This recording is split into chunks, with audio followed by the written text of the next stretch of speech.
All right, let's take a look at another rational function example.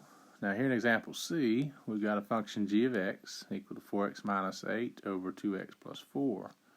All right, let's go ahead and factor. Now in the numerator, 4x minus 8, we've got a GCF of 4. We'll go ahead and factor that out. That's what I do. I'm left with x minus 2.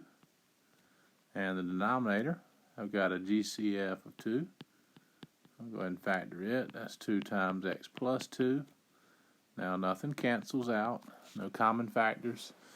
Right? So again, as we go to the characteristics, are there any holes in this graph? Any points of discontinuity? Any breaks? There are none. And the reason for that is there are no common factors that came into play. If so, we would find the zeros of those common factors, and that would be the location of those holes. All right, now vertical asymptotes.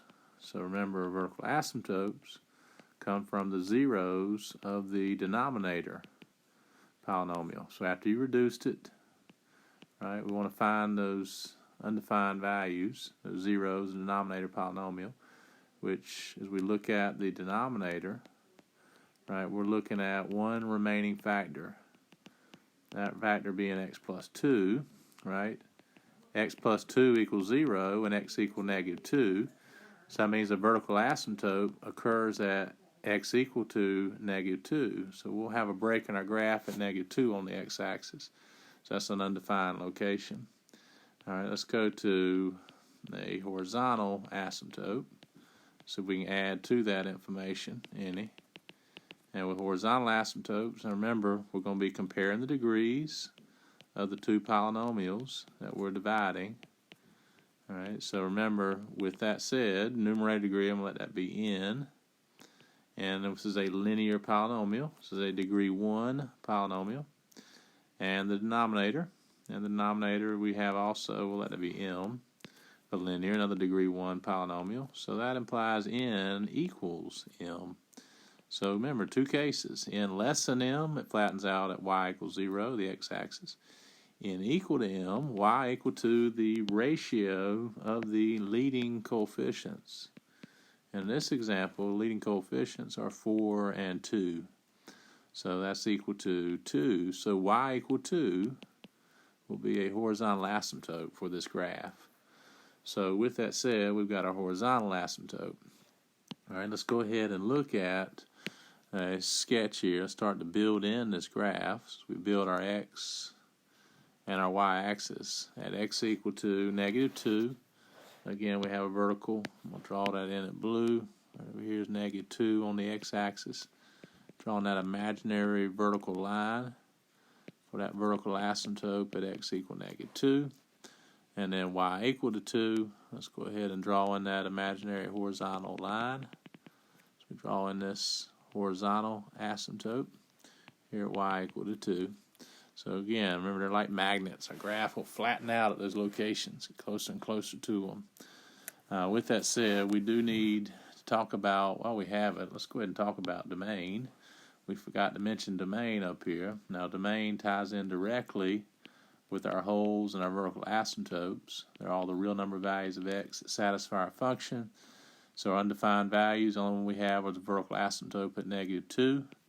Right here, so all real numbers except negative 2. So negative infinity, negative 2, or negative 2 to infinity, right, with interval notation. There's our domain, right, of this graph here. So x less than negative 2, x greater than negative 2. Two sides, or two parts we'll be looking at. Left of the vertical and right of the vertical. Let's go ahead and get some points. How about the x-intercept?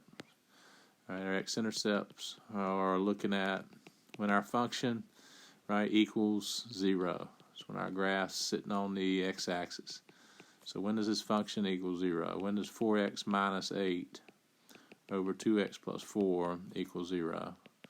Well, 4x minus 8 is equal to 0. Just take your numerator, right? Set it equals 0 and solve for x.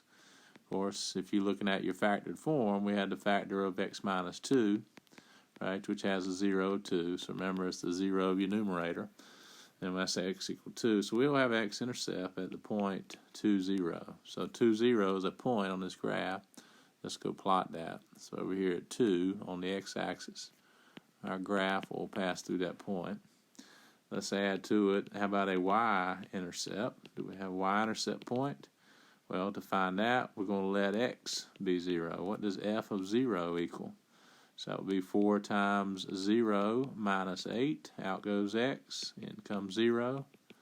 And as we simplify, we have negative 8 over 4, which is negative 2. So that means we have a y-intercept at 0, negative 2. So we can plot that point. All right. Now, does our graph intersect the horizontal asymptote? It's one thing we didn't look for. Is there an intersection, right, at the horizontal asymptote? So remember, our horizontal asymptote is at 2. So when does our function, does it ever equal 2? 4x minus 8 over 2x plus 4, will that equal 2? So as we solve that, of course, as we're solving that, we're going to multiply both sides by 2x plus 4 and clear out the fraction. All right, as we solve and we get 4x minus 8 equal to 2 times 2x plus 4, which 4x minus 8, 2 times 2x plus 4 is 4x plus 8. And you can see as we solve for x, right, the x's cancel out. We get negative 8 equal 8. So no solution, which means no intersection. So it does not intersect.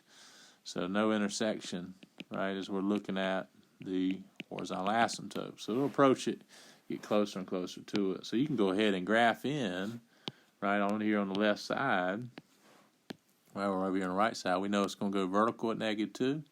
It's going to flatten out at y equal 2. So I'm going to go ahead and draw in that side of the graph. All right, how about the left side? Now we need another point. We need to know what happens over here. Let's find what happens at negative 3. Be a quick point to get. So when x equal negative 3, what's y equal?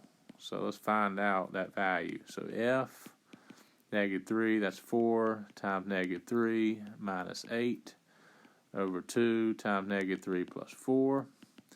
Well, that's negative 12 minus 8, which is negative 20. Negative 6 plus 4 is negative 2. I got negative 10 when I simplify. So negative 3, negative 10 is another point we could plot. So negative 3, negative 10, that's down here. So I'm going to plot that point. Down here is where our graph will pass through that. Well, that's enough information now to graph it. So we want to sketch in this graph, right? We know a graph's going to take place, going to flatten out at y equal 2 and go vertical. They're at the vertical asymptote of x equal negative 2. So again, you can see your graph here, just sketching it. Quick sketch of that graph, right? So again, that's the graph of your rational function. So we're looking at that. Now, be careful. Check your work. I just looked at that. What is negative 20 divided by negative 2? That's a positive 10. So I made a mistake there. We need to correct that. So check your work. I'm checking that one. Didn't look right. And that's negative 3 positive 10, isn't it? So we plot that point. We're up here with our point. So big difference. So maybe you've already graphed it in your calculator, which we should do, right, to check our work. All right, let's go ahead and extend our vertical here to make the graph look a little bit better. All right, let's go ahead. We know that vertical asymptote here at negative 2. And now as we look at our graph, right, we're going to, again, be between the two asymptotes. There's our sketch. So, again, let's correct that. So you graph it, you can see, again, it flattens out at y equal 2, is vertical at negative 2. And same thing over here on the right-hand side. So we did have to find an additional point besides the intercepts to help us complete the sketch. Be careful when you work. Again, I almost made a mistake there in my arithmetic, but it is passing through the point negative 310, and I would always confirm it with our graphing calculator.